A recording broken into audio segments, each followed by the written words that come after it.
Hi and welcome to Dear Andy, where every week at SI.com we answer your college football and college team nickname questions. Let's get right to it. This question comes from Jordan. He asks, Dear Andy, any chance the third westernmost SEC team fails to win the SEC East in 2015? Jordan, I'm pretty sure you're talking about Missouri, but let's consult the map. Okay, yeah, you're talking about Missouri. I'm not doubting Missouri again. Every year we seem to forget that Missouri is in the SEC East race. We start mentioning Georgia. This year, Tennessee's the hot team to talk about. But look, the last 2 years, Missouri's won the SEC East. There's no reason to believe that the factory in Columbia that produces great defensive linemen is shutting down. Matty Mock is one of the more experienced quarterbacks in the SEC. Everything seems to be lining up for the Tigers. Why not say they're the favorite to win a third consecutive SEC East title, even though they are the third westernmost team in the SEC and they're in the SEC East?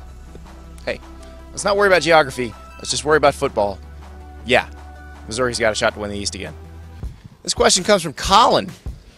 Higher total next year, Michigan State losses or first-round draft picks?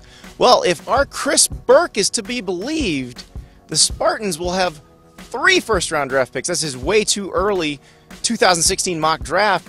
Said that quarterback Connor Cook, defensive end Shalik Calhoun, and offensive tackle Jack Conklin would all be taken in the first round. Now, mock drafts a year ahead of time, notoriously inaccurate. But let's say there's 3. So will the Spartans lose 3 games? I don't know. They're going to be pretty good next year. Obviously, Ohio State is going to be a challenge in Columbus. Watch out for the tricky at Western Michigan a week before Oregon comes to East Lansing. Everybody's going to be looking forward to playing the Ducks. Watch out for those row your boat fighting PJ Flex in Kalamazoo. But no, I don't think they're going to lose that game either. I think they could lose to Oregon, but they got them at home. Probably not. They could definitely lose to Ohio State. There's probably another Big Ten game in there that they might drop. But it is entirely possible, if our Chris Burke is to be believed, that Michigan State could have more first-round draft picks than losses in the coming year. Our next question comes from Jared. Does Florida State have a better chance of going 8-4 or 12-0? I would lean toward 8-4, Jared. I don't know that it's going to be quite that big of a step down in Tallahassee, but they are losing a lot. Obviously, Jameis Winston, Heisman Trophy winner, first pick in the NFL draft. That's a lot to lose anyway. And then 4 offensive linemen from what was a very, very good line. So, yeah, it's going to be tough. That's a lot to replace. There's some defensive linemen to replace. Florida State has recruited well. There is talent in the system, but those guys have to learn to play together. They have to gel. I just think it's going to be tough for them to make a 12-0 type run. 8-4, 9-3. I think that seems to be more the sweet spot, but that is closer to 8-4 than 12-0 to answer your question. This one comes from our friend LA Meets DC. With regard to the list of considered nicknames for the University of North Dakota, what nickname would you recommend that was left off? And what Mr. LA Meets DC is referring to is the fact that the University of North Dakota has had to ditch the Fighting Sioux nickname that it has had for years and years and years and replace it with something more politically correct, less offensive to Native Americans, however you want to play it. They got to come up with a different name.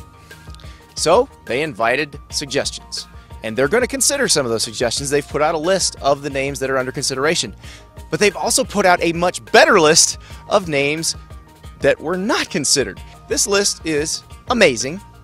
It's incredible, and I can't believe they left some of these names on the cutting room floor. What were my favorites?